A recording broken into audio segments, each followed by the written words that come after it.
I mean, I'm just thinking of the conversation with Lenny where he has like the contrarian corner, and I have some like contrarian opinions about meditation.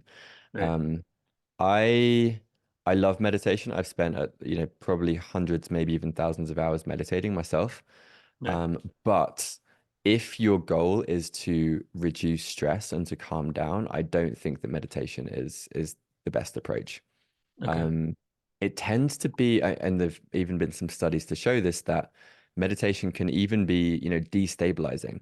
And if you kind of go back to like the original purpose for how many of these meditations were constructed, mostly in the East, in the culture that you're from, it was more oriented to destabilize the sense of self and kind of see through to the true nature of reality. Like that is essentially what these meditations are designed to do. So if that is your goal, if your goal is to kind of see through the illusion of the self, great. Like that is like you should do that. You should go train in Zen, whichever, or Vajrayana Buddhism, like whatever lineage appeals to you. However, if your goal is to become more calm so you can be, more effective at sales, then I would focus on breathing practices. I would focus on bottom up modalities to actually calm down the nervous system, because that's kind of what they're designed for.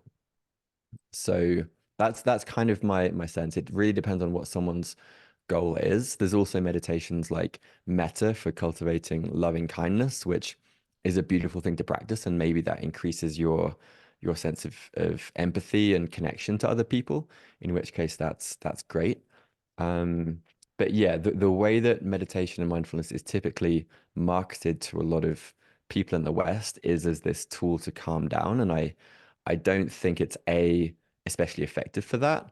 And B, there's just much more effective ways of doing it.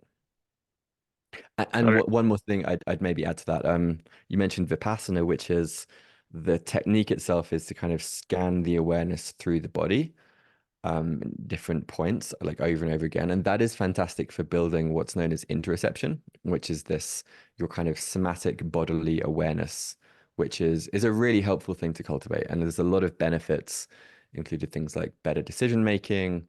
You're more attuned to when you're reacting to something, your intuition's heightened. So for the purpose of cultivating interoceptive awareness, the Vipassana technique can be helpful.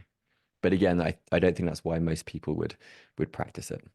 And one more thing I'll add, like if you're someone who is working very intensely, just the process of taking 10 days off and kind of resetting your dopamine system and not looking at a phone or technology for 10 days, that will be helpful. Like that will be healthy. So Yeah. if again, if that's your aim to kind of disconnect and like reset the neural pathways, then also great thing to do.